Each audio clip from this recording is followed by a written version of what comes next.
कलिंग युद्ध। नाम कलिंग युद्ध। तिथि 261 ईपू। स्थान कलिंग, आधुनिक ओडिशा, भारत।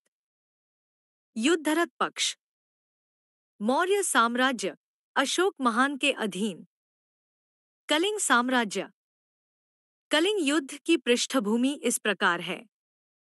राजनीतिक पृष्ठभूमि। अशोक के शासन के तहत मौर्य साम्राज्य विजय के माध्यम से अपने क्षेत्रों का विस्तार कर रहा था। भारत के पूर्वी तट पर स्थित एक शक्तिशाली राज्य कलिंग ने मौर्य शासन का विरोध किया। भौगोलिक पृष्ठभूमि। कलिंग रणनीतिक रूप से बंगाल की खाड़ी पर स्थित था, जो व्यापार मार्गों और समुद्र तक पहुंच को नियंत्रित करता था। मौर्य साम्राज्य ने अपने व्यापार और वाणिज्य का विस्तार करने के लिए इस क्षेत्र पर नियंत्रण करना चाहा। आर्थिक पृष्ठभूमि। कलिंग एक समृद्ध राज्य था, जिसके पास प्रचुर संसाधन और मजबूत अर्थव्यवस्था थी। मौर्य साम्राज्य ने इन संसाधनों पर कब्जा करके कलिंग को अपने साम्राज्य में शामिल करने का प्रयास किया। सांस्कृतिक पृष्ठभूमि। मौर्य साम्राज्य मुख्यतः हिंदू था, जबकि कलिंग में हिंदू और जनजातीय संस्कृतियों का मिश्रण था। युद्ध के बाद अशोक के बौद्ध धर्म अपनाने से भारत के सांस्कृतिक परिदृश्य पर प्रभाव पड़ा। सैन्य पृष्ठभूमि।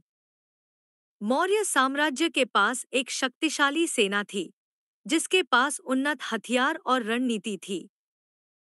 कलिंग की सेना भी बहुत शक्तिशाली थी, जिसमें मजबूत पैदल सेना और घुड़सवार सेना थी। कारण एक प्रादेशिक विस्तार। अशोक की मौर्य साम्राज्य का विस्तार करने और नए क्षेत्रों को जीतने की इच्छा थी। 2 रणनीतिक स्थान। कलिंग भारत के पूर्वी तट पर स्थित था, जिसने इसे व्यापार और वाणिज्य के लिए एक महत्वपूर्ण केंद्र बना दिया। 3 संसाधन। कलिंग के समृद्ध संसाधन, जिनमें उपजाऊ भूमि, खनिज और समुद्र तक पहुंच शामिल है। 4 कलिंग की स्वतंत्रता। मौर्य शासन के प्रति कलिंग का प्रतिरोध और स्वतंत्रता बनाए रखने की इच्छा। कारण एक अशोक की महत्वाकांक्षा। अशोक की भारत को जीतने और एक शासन के तहत एकीकृत करने की महत्वाकांक्षा थी। 2 मौर्य साम्राज्य की शक्ति। मौर्य साम्राज्य की अपनी शक्ति और अधिकार प्रदर्शित करने की इच्छा। 3 आर्थिक हित। कलिंग के व्यापार और वाणिज्य को नियंत्रित करने की इच्छा। 4 भूराजनीतिक प्रतिद्वंद्विता। मौर्य साम्राज्य और अन्य पड़ोसी राज्यों के बीच प्रतिद्वंद्विता। तात्कालिक कारण एक कलिंग का आत्मसमर्पण से इनकार। कलिंग का मौर्य शासन के आगे आत्मसमर्पण करने से इनकार। 2 सीमा संघर्ष। मौर्य साम्राज्य और कलिंग के बीच सीमा संघर्ष और झड़पें। 3 अशोक का व्यक्तिगत अपमान। कलिंग राजा द्वारा अशोक का व्यक्तिगत अपमान, जिसके कारण युद्ध हुआ। प्रमुख घटनाएं। अशोक की कलिंग विजय। दोनों पक्षों में भारी क्षति। विनाश को देखने के बाद अशोक का बौद्ध धर्म अपनाना। परिणाम कलिंग मौर्य प्रांत बन गया। अशोक का बौद्ध धर्म और अहिंसा को अपनाना। पूरे भारत में बौद्ध धर्म का प्रसार।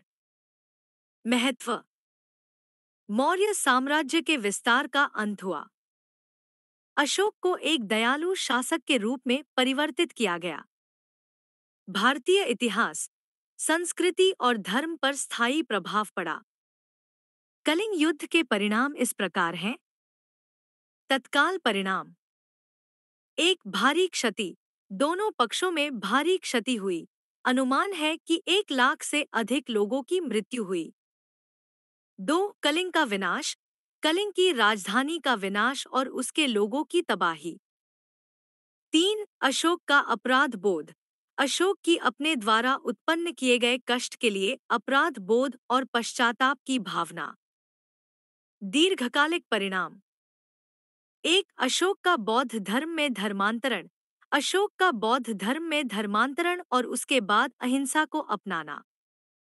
2. मौर्य विस्तार का अंत। मौर्य साम्राज्य की विस्तारवादी नीतियों का अंत और शांतिपूर्ण सहअस्तित्व के एक नए युग की शुरुआत। 3. बौद्ध धर्म का प्रसार। बौद्ध धर्म का प्रसार पूरे भारत और उसके बाहर हुआ, जिसमें अशोक की महत्वपूर्ण भूमिका थी। 4. धर्म की स्थापना। अशोक के शासन का मार्गदर्शक सिद्धांत धर्म की स्थापना था। 5. बेहतर प्रशासन। प्रशासन और शासन में सुधार हुआ। अशोक ने अपने साम्राज्य की देखरेख के लिए अधिकारियों और प्रशासकों का एक नेटवर्क स्थापित किया। 6. कला और वास्तुकला को बढ़ावा। कला और वास्तुकला को बढ़ावा। अशोक ने अनेक स्मारकों, मूर्तियों और भवनों का निर्माण कराया। 7. व्यापार और वाणिज्य में वृद्धि। व्यापार और वाणिज्य में वृद्धि हुई तथा अशोक का साम्राज्य आर्थिक गतिविधि का प्रमुख केंद्र बन